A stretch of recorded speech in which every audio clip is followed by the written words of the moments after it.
Sim, sim, eles não vão ter mesmo não. A gente talvez acabasse enfim, acabou. Buenos dias, estamos aqui na Aulita de Espanhol. Sim, galerinha, olha aí, ó. Dando continuidade à aula ali do primeiro horário, né? Século XIX. A gente tá vendo Primavera dos Povos, agora a gente vai ver as novas ideologias políticas do século XIX, tá certo?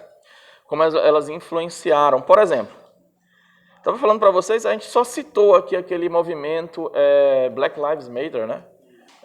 As vidas negras importam, né? Mas, por exemplo, o que esse movimento que é do século XXI, ele tem a ver com esse momento histórico? O que vocês acham? Que momento do feminismo foi?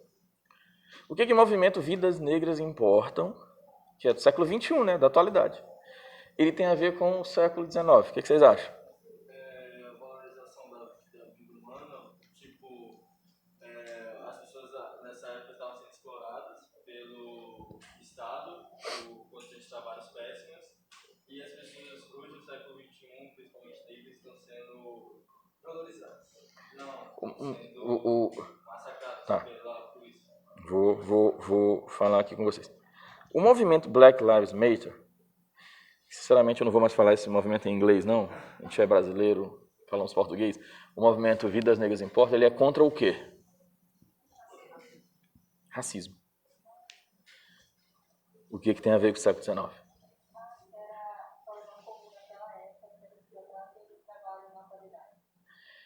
Olha, vamos lá. Vocês já ouviram falar de um cara chamado, um italiano chamado Cesare Lombroso? Nunca ouviu falar, né, não?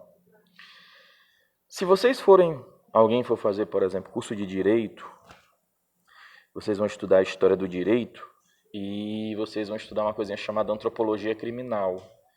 Beleza?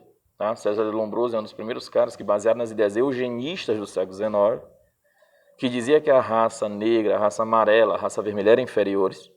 Beleza?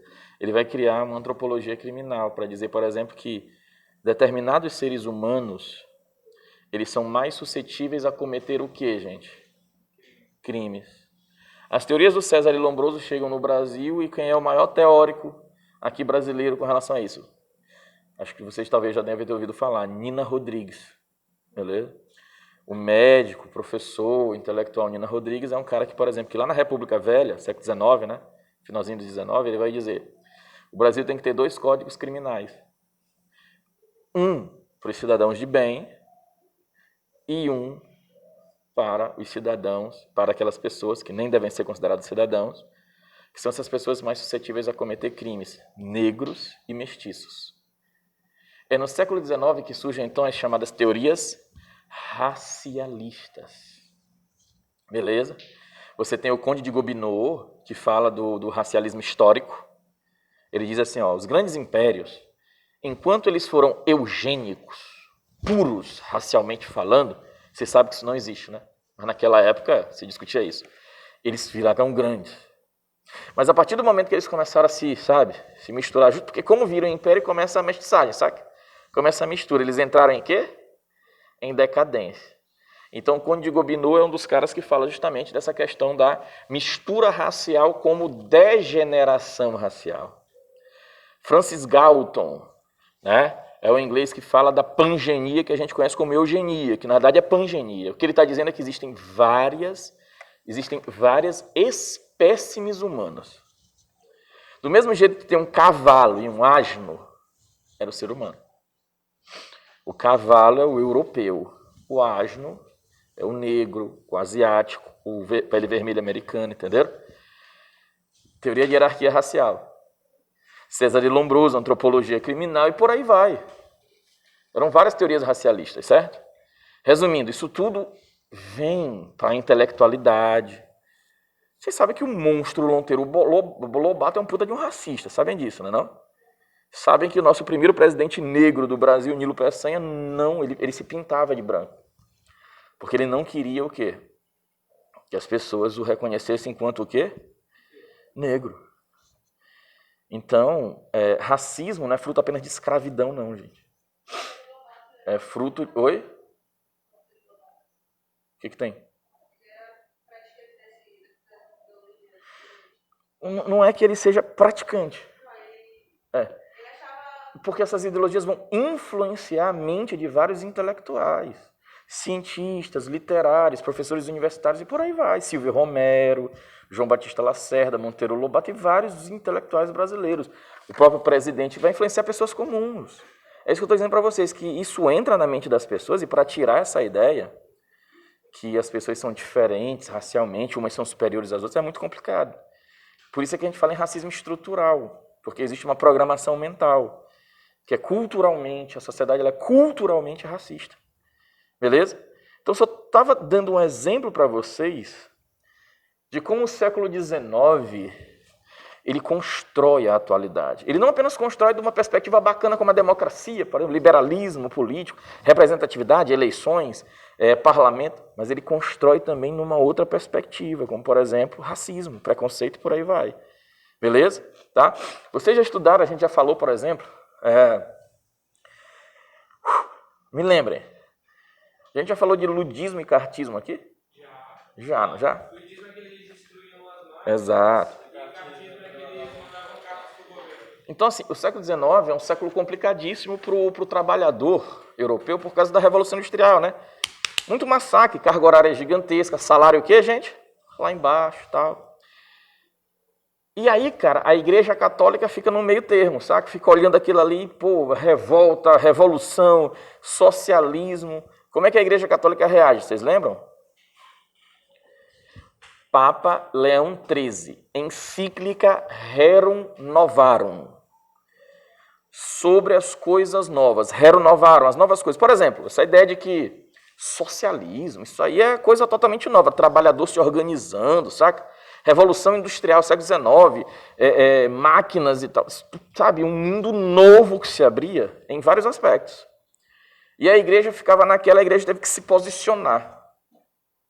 Nisso, a igreja faz assim com o capitalismo, né? A igreja faz assim com o capitalismo.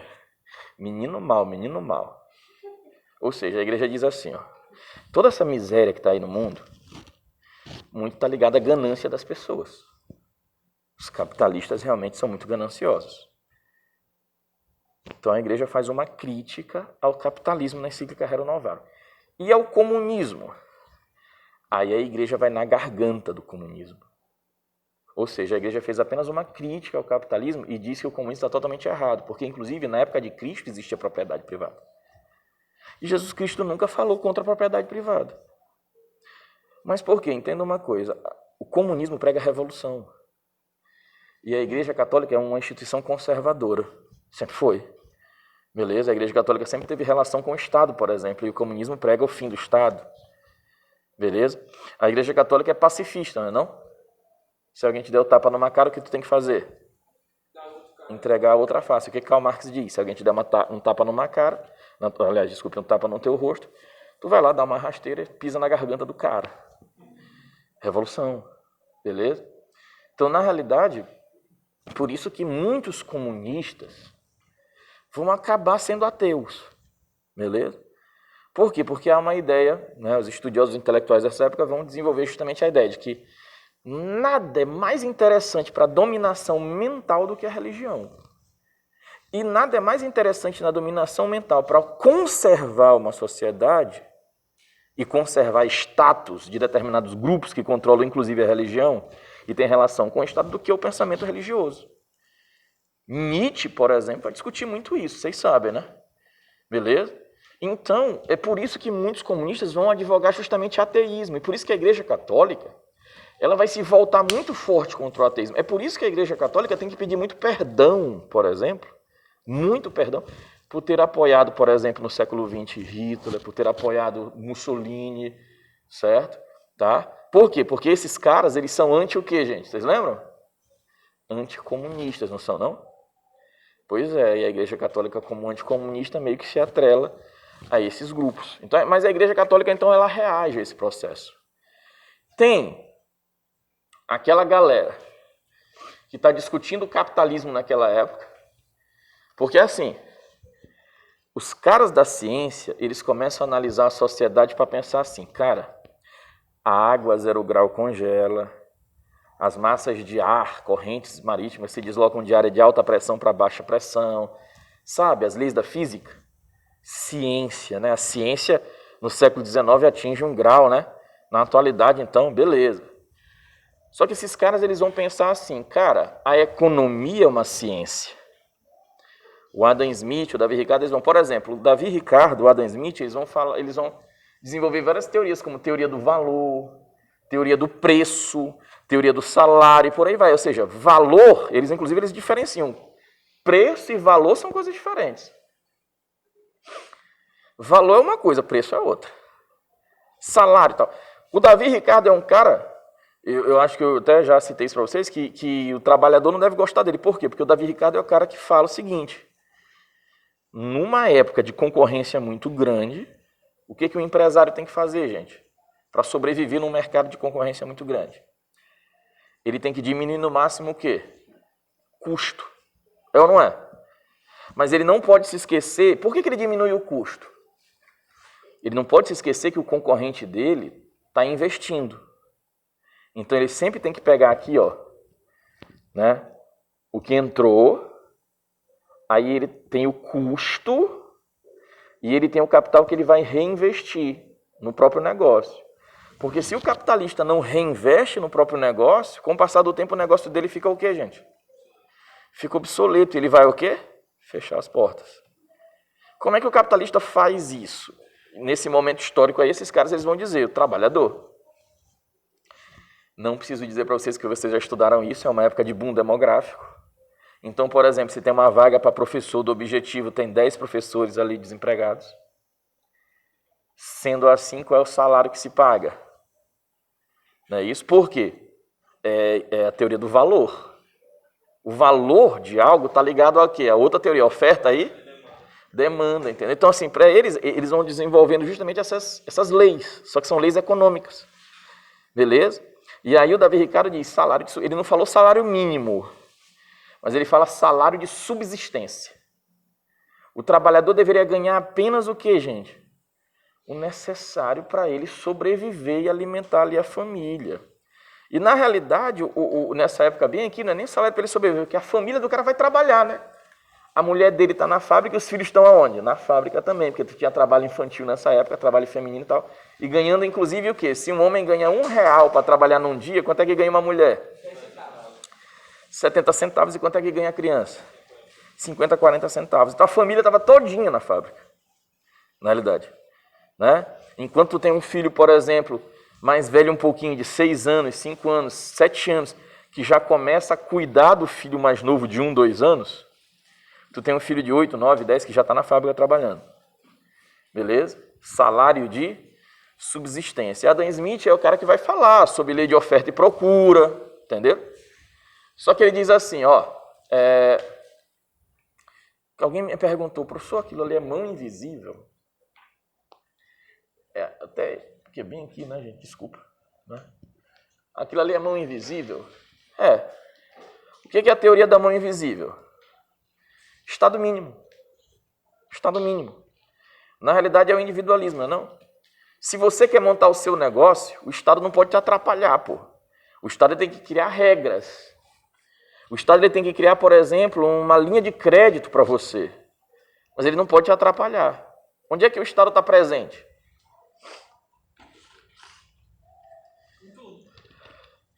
Você saiu para almoçar fora.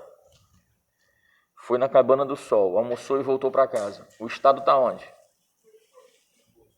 Oi? Geralmente a gente só pensa nisso, imposto, imposto, imposto, imposto. É só isso? É só ali que o Estado está no imposto? Não, Bruce, a construção das estradas que eu estou indo para lá, os sinais, E no restaurante, filho? eles têm que construir. E no restaurante? Na fiscalização da Comida. Você foi para o restaurante, certo? Você almoçou, pagou sua conta, voltou para casa com a sua família, né? Você não percebe, mas o Estado está ali. E a ideia é essa, que você não perceba. Porque o Estado tem que ser mínimo e invisível, certo? Quem criou as regras para existir uma atividade econômica chamada alimentação, né, restaurantes, foi o Estado. Quem fiscaliza os restaurantes através da vigilância sanitária é o Estado. Se de repente você comeu, chegou em casa e começou a passar mal, aí você bateu no hospital, beleza? Tá? Existem protocolos. Aí, tu passou mal, tá, tudo bem. Mas se de repente tem 15, 20 pessoas nesse hospital, todo mundo passando mal com os mesmos sintomas, e o cara, mas o que? Onde é que você almoçou onde?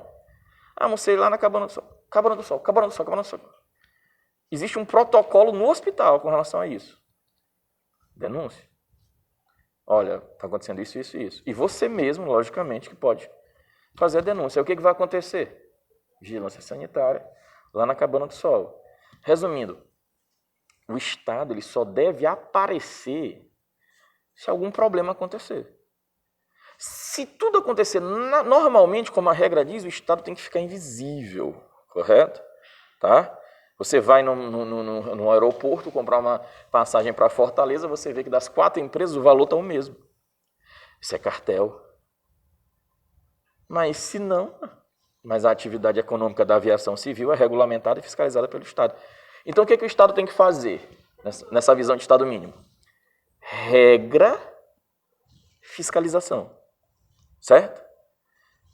Deixa que o indivíduo, né, através, no caso do seu livre-arbítrio, da sua livre iniciativa, é ele que corre atrás. Fala, filho. Por que cada isso de 4 empresas têm o mesmo preço? Cartel. Para não ter monopólio. Combinação de preço. Monopólio.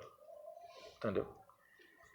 Você acha correto porque tu sabe que tu está sendo prejudicado, consumidor, não é isso? Você não tem concorrência. Se você não tem concorrência, qual a tendência do produto que vai ser oferecido para você? Péssima. Se não tem... O que gera qualidade num produto? Concorrência. É o que os liberais dizem. Concorrência.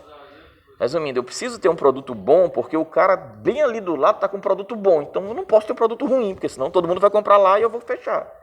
O que leva, por exemplo, o que leva a Samsung a fazer celulares cada vez melhores é a concorrência, é o iPhone, é o celular chinês lá e tal. A mesma coisa o iPhone, a mesma coisa o celular chinês. Uma empresa se baseia na outra. E aí investir cada vez mais. Mas se você não tem concorrência nenhuma, cada vez mais o produto vai ficando pior e o preço vai ficando o quê? Maior. Isso é monopólio, isso não deve existir. Ou seja, quando o Estado percebe uma situação dessas, aí ele deve entrar, certo? Também se a empresa do nada diminuir o preço do mesmo produto que tu tem, tu vai ser obrigado a diminuir e a valorização do produto vai... Tu vai ter que encontrar essa fórmula para, entendeu? Jogar com preço interessante, tá? Então, esses caras, eles vão trabalhar... Agora, o Malthus, ele já observa algo que na visão dele é complicadíssimo, né? Ele observa um crescimento demográfico gigantesco. Ele diz, olha, toda a tecnologia que a gente está usando na medicina, na farmacologia, na produção de alimentos, está levando a um boom demográfico, né? Beleza, crescimento populacional. Nós estamos explorando muito, no caso, os recursos, mas ele fala principalmente do alimento, né? Vocês sabem, ele diz, olha, vai chegar um ponto que nós não vamos conseguir produzir alimentos para sustentar o planeta. Então ele fala IPA e IPG, né? Vocês conhecem a teoria malthusiana, né? Certo? Que você sabe que a priori ela está errada, né? Nós produzimos muito mais, nós produzimos alimento para alimentar a população do planeta Terra, que hoje é de 7 bilhões de pessoas, umas 2 ou 3 vezes. A fome que existe hoje... Oi? Sim, com certeza. Só toma cuidado quando se tiver alguém lá e tu espera. Aquela situação que eu acho que já foi explicada, né? Vai lá. Então, o Malthus ele fala em fome, né? Beleza, não é isso. Mas quando tu vem para o século XXI, tu tem a teoria neomalthusiana, não é? Que aí tu citaste que é o Thanos, né? Que é o Thanos que eu já até disse para vocês. Por exemplo, quando a pandemia começou, o que aconteceu? Começou a pandemia e aí fizeram isolamento, não foi? Beleza, isolamento. Aí passou ali o tempo de isolamento, né? 1 mês, 2 meses de isolamento, beleza. Aí não sei se vocês perceberam, o Saulo Formiga, lá do Mananavê, ele colocou no Insta dele, ele colocou as fotos, né? De antes e depois da pandemia em relação à nível de poluição no planeta. Aí vocês sabem o que foi que aconteceu, né? Ou seja, o nível de poluição, o que, gente? Diminuiu constantemente porque as pessoas não estavam mais saindo de carro, né? As fábricas estavam fechadas. Ou seja, a teoria do Thanos é isso bem aí. É muita gente. Se você reduz o meio ambiente, o que vai acontecer com o meio ambiente? Ele reage de forma positiva. Que quando o Thanos matou as pessoas do universo, no caso do planeta Terra, matou 3,5 bilhões de pessoas no planeta Terra, é o diálogo do Capitão América com a Natasha, com a Viúva Negra, que quando ele diz que ele olhou baleias no Manhattan, na Baía de Hudson, não é esse Manhattan, eu acho? Não esqueci agora o nome. Ele diz, eu estava vindo para cá e olhei uma baleia na Baía e tal, entendeu? Ou seja, tu sabe que isso não rola mais, né? É tipo aqui, nas nossas praias do Maranhão de São Luís, há 3 séculos atrás era pesca de baleia. Tinha aqui, baleia aqui, entendeu? Você não vê mais. Então aquele diálogo bem ali, lógico, tudo ali é ficção. Você teria uma reação depois de muito tempo, reprodução de vocês, mas o que ele está tentando passar é isso ali, de forma ali, sabe, subliminar. Né? Ele dizendo, tanto que a Natasha quase mata ele. Ela diz, vai te lascar. Por quê? Porque o Capitão América é aquele cara que sempre tenta olhar sempre pelo lado positivo. Né? Mas a ideia é essa. Superpopulação, superexploração. Tá? E o Malthus, ele vai até dizer, já voltando para Malthus, que estava na Neo-Malthusiana, voltando para Malthus, ele vai dizer o seguinte, o que é uma guerra? O que a peste negra é? O que um tsunami, o que é tudo isso aí? Ele diz que não. Ele não vai negar que é um desastre. Lógico que é um desastre, mas ele vai dizer que é o próprio planeta tentando encontrar o que o Thanos mostrou para a menina lá, lembra? O planeta tentando encontrar o quê? Equilíbrio. É a natureza, e o homem faz parte do quê? Da natureza. É a natureza tentando buscar o equilíbrio. Né? Por quê? Porque nesse sentido não dá. A natureza é assim, olha, não dá. E aí ela vai, guerra, fome, catástrofes naturais, pestes, no caso, ela vai tentando, sabe, se equilibrar. Isso na visão lá do Malthus, entendeu? Galera. E aí, meu?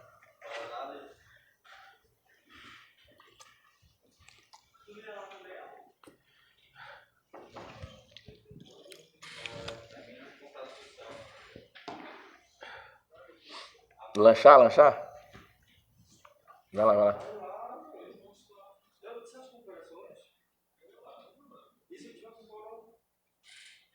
E Álvaro? Bicho, pelo amor de Deus, Álvaro. Não tem coisa mais suja do que dinheiro, filho.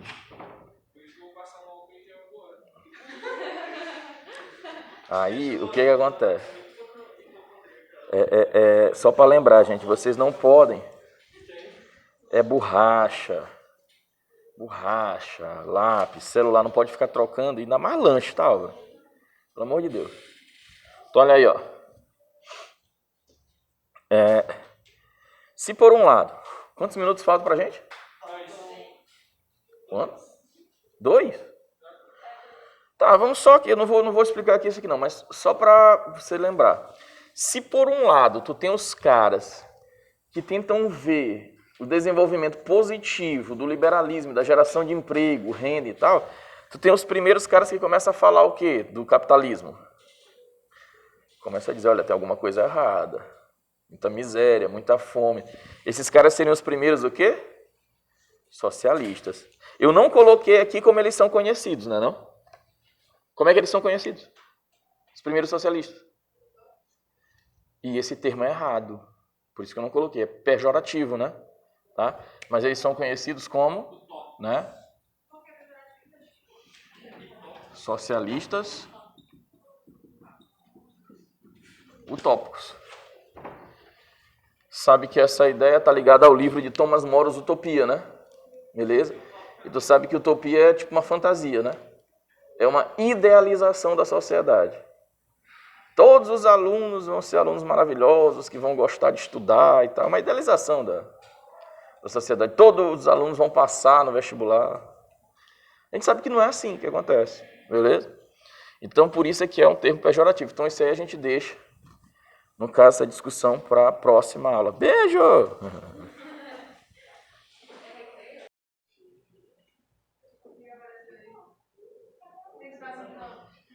Não, tá gravando.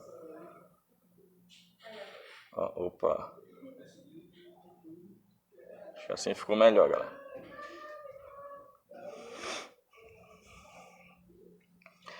Certo, galerinha? Galerinha do Objetivo. Oi, você que está em casa assistindo aula. Estamos aqui para você. Sim, galera, é o seguinte.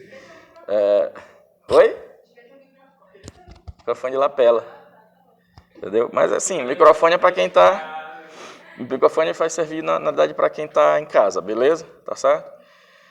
Como eu falei para vocês, talvez, não sei, daqui a pouco eu precise dar uma respirada ali, certo? Mas eu acho que não, tá começando aí no primeiro horário, acho que não.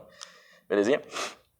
Bem, o assunto de vocês, não se preocupe que eu vou dar um tempinho para copiar no final do horário, beleza?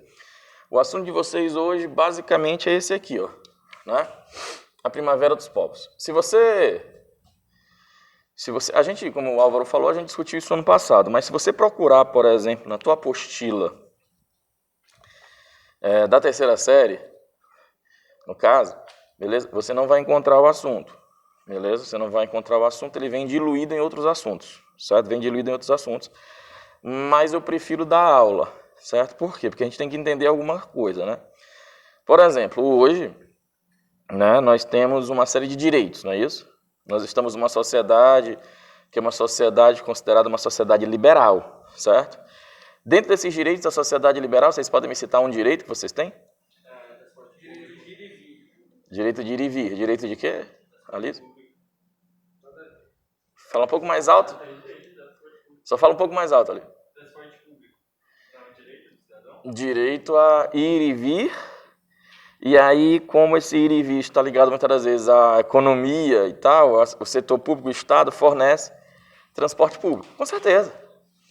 Direito, por exemplo, à propriedade privada, né? Direito, por exemplo, a pensar livremente. Oi? Direito à educação, a estudo, à educação, beleza? Por que isso? Oi? Direito à alimentação, as pessoas têm direito à vida, não é isso? Declaração Universal dos Direitos do Homem, né? Vocês já conhecem, então, beleza. Por que isso? Porque o Estado, ele entende você como um cidadão, correto? Ele te entende como alguém que merece direitos. Seria isso? Beleza, tá? Mas aí a minha pergunta para vocês é, isso sempre foi assim? Beleza. Então, quando eu coloco bem aqui, ó, essas revoltas, o conjunto de revoluções, né? Revoltas e revoluções, elas são contra o ideal conservador, o conservadorismo. Esse ideal conservador, o conservadorismo, está dentro de uma estrutura que a gente já estudou na sociedade da Idade Média, que vem para a Idade Moderna, e se você pegar a data, a gente já está falando de idade contemporânea aqui, entenderam? Tá? Isso aqui é a idade contemporânea. Mas essa forma de pensar é lá da chamada sociedade estamental. Lembra na Idade Média, onde as pessoas, os estamentos, em estamento privilegiado e não privilegiado, ou seja, pessoas que tinham direitos e pessoas que só precisavam trabalhar para sustentar os outros. Os camponeses, na Idade Média, não tinham direito nenhum, beleza? Então, nem sempre o Estado nos entendeu, né, todos nós, como cidadãos, certo? Se você pega, por exemplo, e temos alguns grupos, né, que isso é muito mais forte. Num primeiro momento, pessoas pobres, né? No primeiro momento, pessoas pobres. Mas mesmo depois que os pobres vão conquistando determinados direitos, mulheres, negros, mestiços, eles mesmo assim ficam para trás, correto? E aí, para conquistar direitos, você vai ter movimentos sociais. Principalmente no século XX, diga-se de passagem. Na Europa vem desde o século XIX, com movimentos operários, sufragistas femininos e tal. No Brasil, o movimento sufragista feminino é muito forte no século XX. Beleza? Então, você tem que imaginar isso. Porque, lógico, é muito comum. Nós nascemos, né? Nós nascemos quando o Estado nos entende a todos como cidadãos, mas isso não foi sempre assim. E parece que quando veio a Revolução Francesa, a Revolução Americana lá no século XVIII, que isso se estabeleceu no mundo como um todo. Não. A maioria das nações naquela época ainda eram conservadoras. Você vai ter nação como a Rússia, que no século XX, camponeses ainda pagavam impostos medievais, no século XX, para senhores feudais. Beleza? A Áustria, Rússia e diversos territórios europeus. Então, esse tipo de pensamento conservador é o que a gente... Lembra do que eu falei para vocês sobre longa duração e curta duração, média duração? Você pode mudar um sistema político de uma nação em um dia, com um golpe de Estado. Curta duração, tu mudou o sistema político, de monarquia para república. 15 de novembro de 1889, lembra disso? Lembra? Golpe lá que acabou com a monarquia e começou com a república. Mas mudar a forma das pessoas pensarem, aí é mais difícil. Qual é o nome do movimento que está muito forte lá nos Estados Unidos, gente? Black Lives Matter, né? Como é que é isso? Black Lives Matter. Não sei falar também, no caso, vocês têm que me ajudar nesse sentido aí. Peraí que esse negócio aqui está me sufocando. Então, o que acaba acontecendo? Isso é uma demonstração.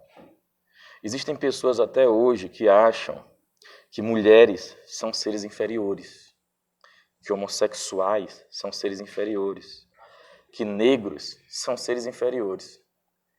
Vocês acham que isso veio da onde? Né? Isso veio desse tipo de pensamento.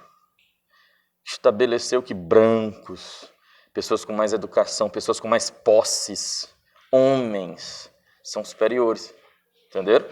Tá? E um dos momentos mais interessantes da nossa história mundial é quando, em 1848, explode, assim, em quase toda a Europa, um conjunto de revoltas e revoluções. Imagine revoltas explodindo na França, na Espanha, Grécia, Itália, Alemanha, Áustria, em vários lugares da Europa, explodindo revoluções contra esse pensamento conservador. Beleza? Tá? Então, a primavera dos povos é isso, porque só para lembrar, o que significa primavera? A gente discutiu isso ano passado, lembra? Primavera é maturidade. Primavera, flor, sistema reprodutivo da planta. Você reproduz quando você já está maduro, não é isso? Eu não estou falando, por exemplo, da mulher e do homem psicologicamente falando. Uma menina hoje com 11 anos de idade está menstruando. Ela está biologicamente pronta. É o que a natureza diz, mas psicologicamente é outra história. Entenderam? Mas biologicamente sim. Então, quando fala primavera, flor, significa dizer o final de um solstício e início de outro, saca? Significa dizer, dentro de um pensamento ciclotímico da natureza, renovação. Sabe, as estações do ano, elas trabalham com a ideia de quê, gente? Renovação, certo? Então significa dizer o quê? Significa dizer uma nova forma de pensar e da sociedade se enxergar, beleza? Tá? Então a primavera dos povos é isso. O momento em que as pessoas foram para as ruas lutar por direitos, certo? Vai. Primavera dos povos ou primavera dos povos? Povos. Tu já tem um tempinho de aula comigo para tu já entender a minha letra, sacana. Vai te lascar. Entendeu? Exato. Beleza? Entenderam, pessoal? Vocês estão aí em casa? Tá bom? Então, primavera dos povos seria isso. Por exemplo, qual é o conjunto de ideias? Qual é o conjunto de ideias que vai dizer assim, ó? Você tem o direito de ter uma propriedade. E se algum cara poderoso, algum cara muito poderoso, um nobre, um barão, quiser tomar a sua propriedade, ele não pode, porque é um direito de propriedade privada. Liberalismo. Correto? Tá? Qual é o conjunto de ideias que vai estar ligado ao seguinte fato? Vamos pensar aqui em um evento histórico interessante. Vocês se lembram qual é a estopim da Primeira Guerra Mundial?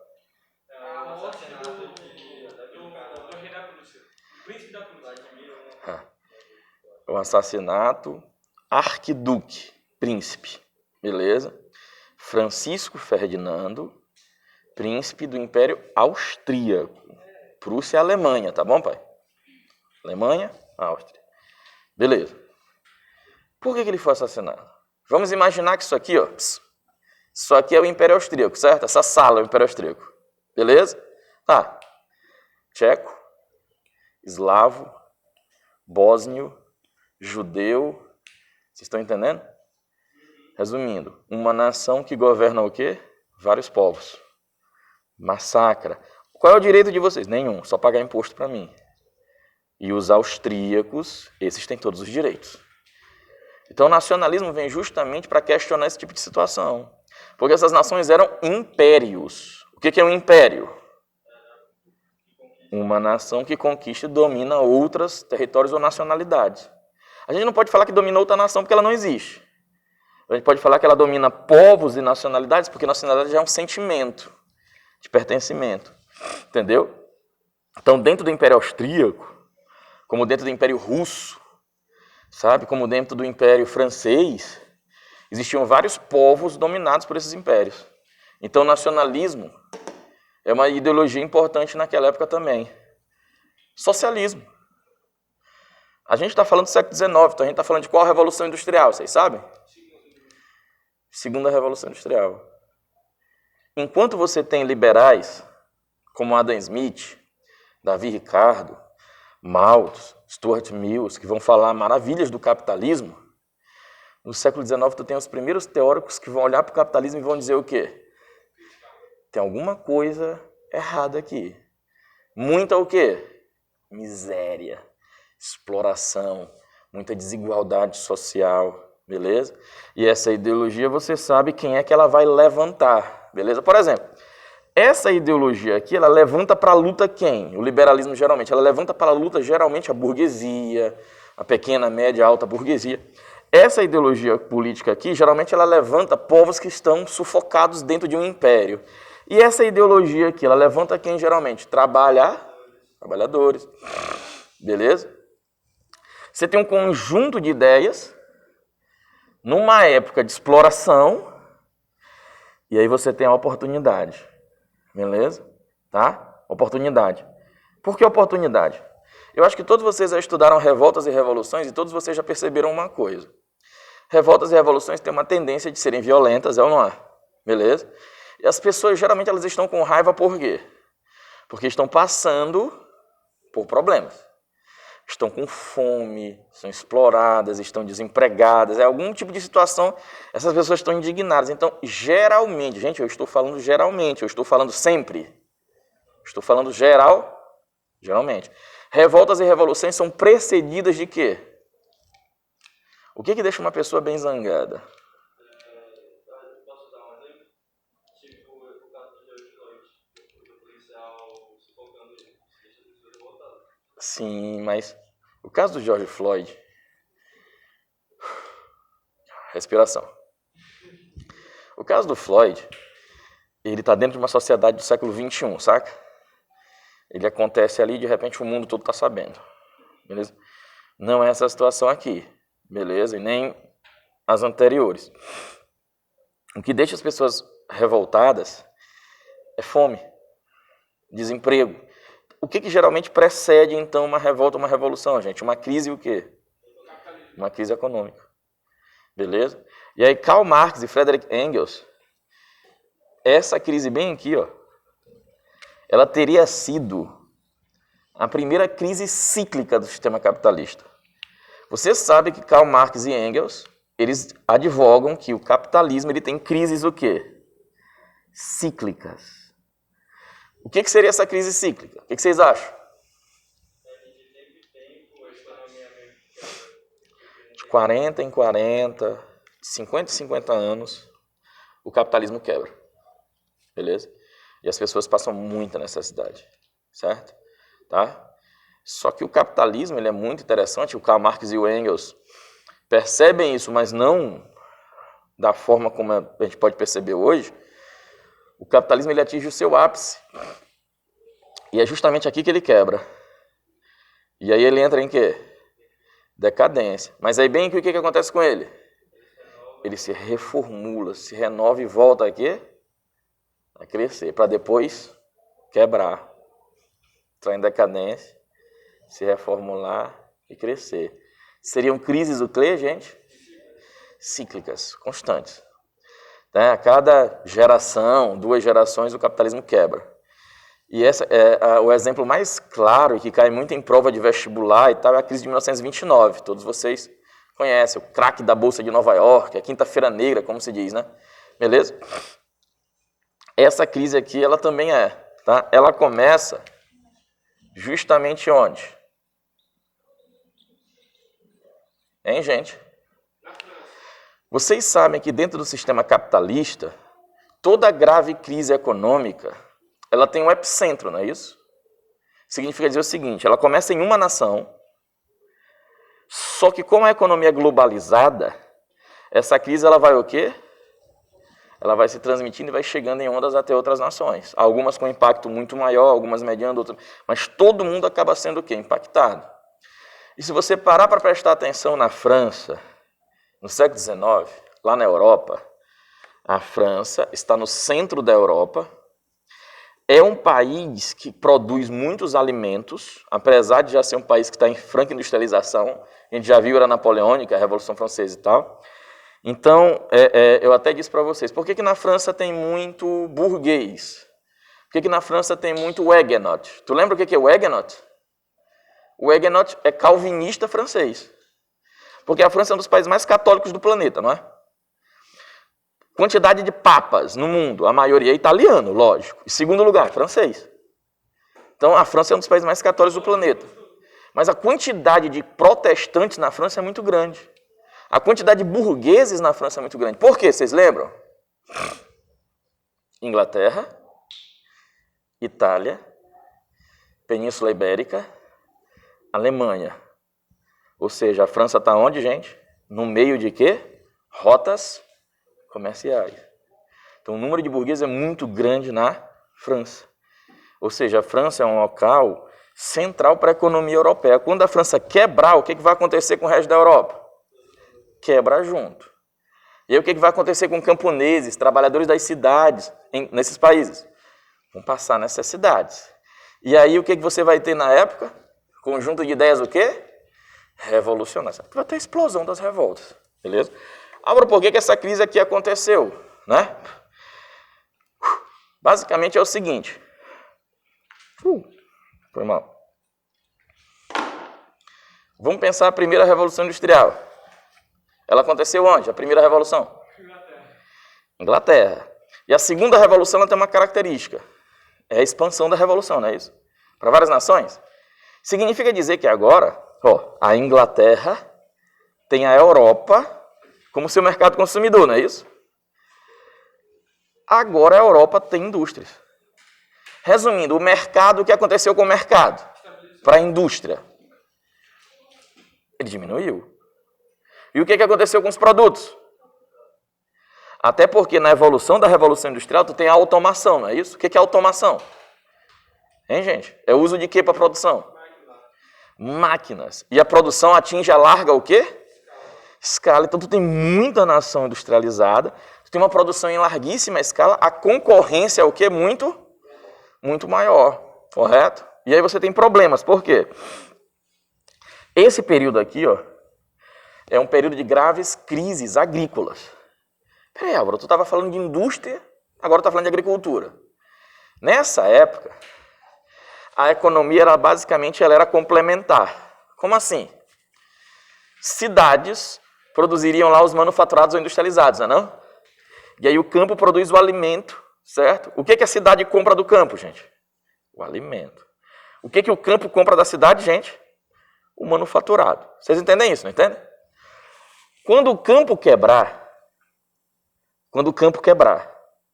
o camponês vai ter... E por que o campo quebrou? Crises naturais, sabe? Cheia, sabe?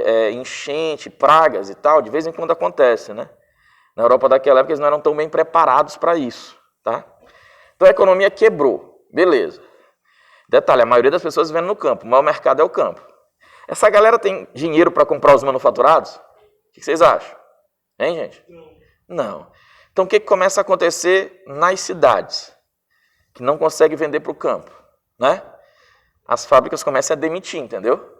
O camponês está passando necessidade, o empresário aqui nas fábricas começa a quebrar e começa a demitir, desemprego, inflação e tal. Ou seja, é uma crise que vai impactar toda a economia, tanto o setor agrário quanto o setor o quê?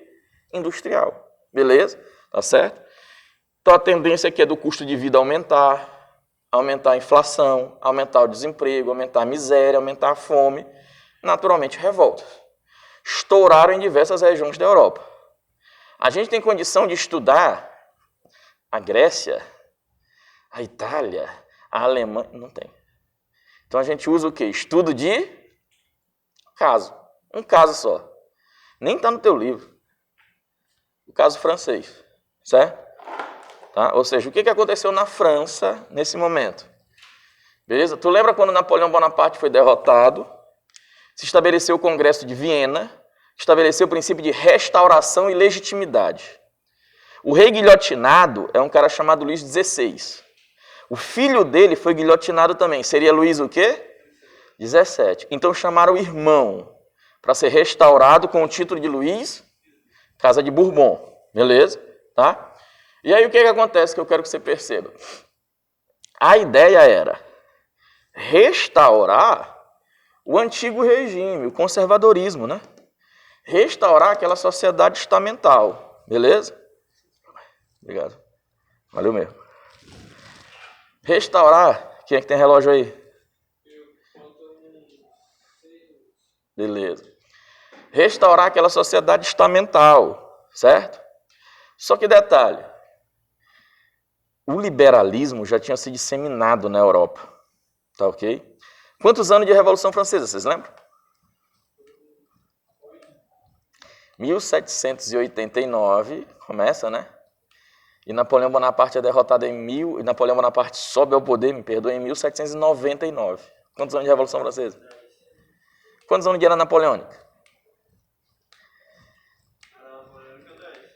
1799, golpe do 18 de Brumário, ele sobe ao poder, né? 1814, ele é derrotado na Batalha de Waterloo. Quantos anos? 10 mais 15. Um quarto de século, né? Vocês têm quantos anos? 17, né? Então, né? Eu acho que aqui entre 16 até 18 anos, mais ou menos, né? Beleza? São 25 anos, gente. É tempo para burro, é um quarto de século. Um quarto de século do liberalismo se disseminando para a Europa.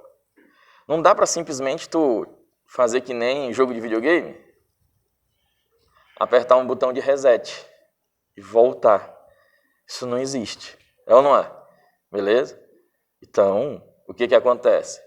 Tu acha que dava de fato para voltar a uma sociedade onde o clero e a nobreza eram extremamente beneficiados e todo mundo ia aceitar de boa? A burguesia ia dizer, beleza, vou voltar a pagar os impostos sozinho. Camponeses e trabalhadores urbanos, a mesma. Será que dava para fazer isso? Não dava, beleza? Então, esse cara aqui, o Luís XVIII, quando ele governou a França, ele governou a França com uma constituição, que é um mecanismo liberal, não é isso? Que limita os poderes do monarca. Código Civil, que é de Napoleão, Código Civil. Parlamento fixo. Isso não tem no Estado absolutista. Por exemplo, Bolsonaro é o presidente da República. Mas até hoje as pessoas não entenderam o sistema presidencialista. Muitos alunos não entendem. Acham que elegem uma pessoa e que ele vai fazer o que ele quer. Eu vou armar todo mundo. As pessoas não entendem que existe uma coisa chamada Congresso Nacional. Entenderam?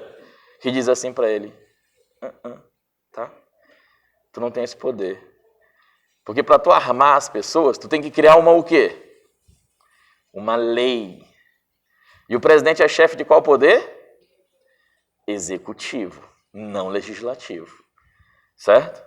Beleza? Ele é colocado só para administrar, com as leis que já existem. Se ele quiser fazer reforma, ele tem que ir para onde? Legislativo. Beleza? Então o que o legislativo é? Mais uma casa que fiscaliza o poder executivo. Judiciário é a mesma coisa. Tudo é criado com o objetivo de evitar um autocrata, tipo Napoleão Bonaparte ou um Luís XIV. O Estado sou eu, todo o poder emana das minhas... Não rola. Essa sociedade ela vai sendo deixada para trás com o passar do tempo. Beleza? Tá certo? Quando ele morreu, Luís XVIII, esse cara bem aqui é líder de um partido chamado Partido Realista.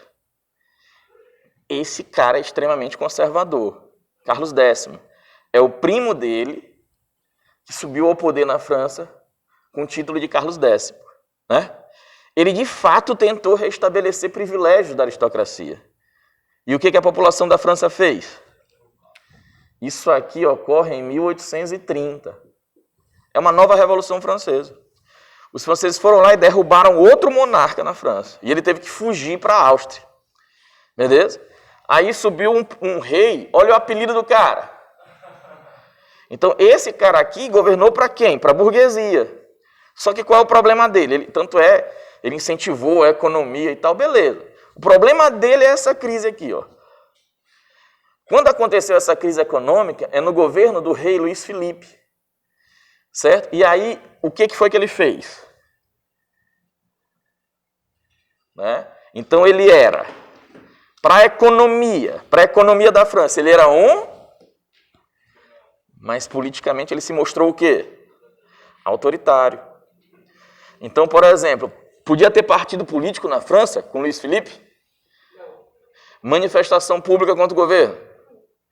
Oposição a ele? Tudo era cadeia. E aí, meu amigo, no meio de uma crise... explode outra revolução e mais uma vez o que acontece com o rei da França? Ele é derrubado. E detalhe, ele não só é derrubado, como os franceses proclamam o quê? Segunda República da França.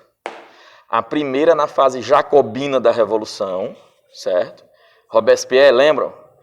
Os jacobinos proclamaram a República. A segunda é essa aqui, tá? Essa República deu alguns problemas, né? Teve alguns problemas nela. Tem alguns momentos interessantes. Você vai ter Lamarck, você vai ter o Blanc, você vai ter líderes políticos e sociais.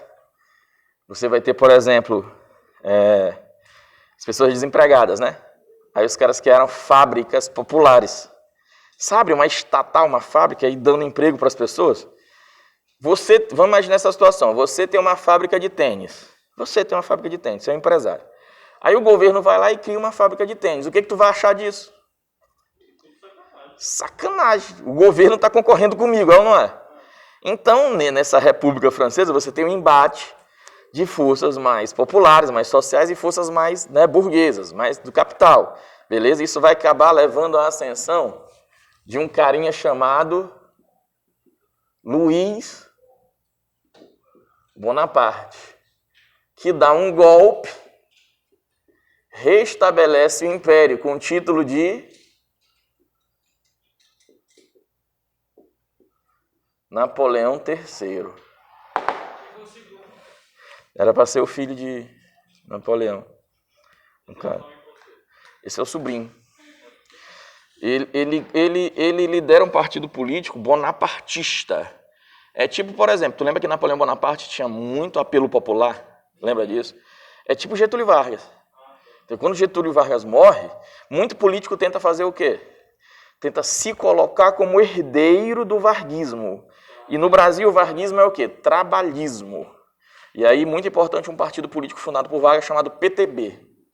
Partido Trabalhista Brasileiro. E aí, um dos grandes herdeiros é Leonel Brizola e depois João Goulart. Então, a mesma coisa, o Luís Bonaparte, pelo parentesco, pela liderança tal, ele tentava estabelecer as conexões. Tanto é que ele se elege líder da República e, como líder da República, ele dá um golpe. Tá? Oi?